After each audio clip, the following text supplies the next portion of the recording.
পরিবারের স্বপ্ন পূরণে প্রবাসে গিয়েছিলেন মোশাররফ হোসেন, কিন্তু সেই স্বপ্ন আর পূরণ হলো না। টাঙ্গাইলের সখীপুর উপজেলার কীর্তনখোলা গ্রামের এই প্রবাসী নির্মম মিসাইল হামলায় প্রাণ হারিয়ে আজ কফিনবন্দি হয়ে ফিরেছেন নিজের ভিটেমাটিতে।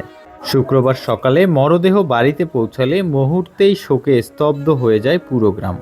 স্বজনদের কান্না আর আহাজারিতে ভারী হয়ে ওঠে পরিবেশ, যেন একসাথে কাঁদছে পুরো এলাকা।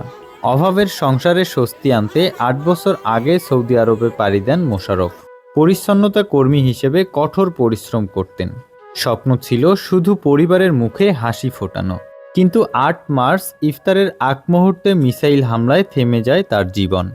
দাফন কাফন বিষয়ে আমাদের বাংলাদেশ সরকার থেকে কিছু অনুদান দিয়েছে। আমি চাই, বিশেষ করে আমরা সকলেই চাই যে মোশাররফ ভাই যে কোম্পানিতে চাকরি করতো সেই কোম্পানির মাধ্যমে যেন বড় ধরনের একটি সে অর্থনৈতিক সাপোর্ট পায়।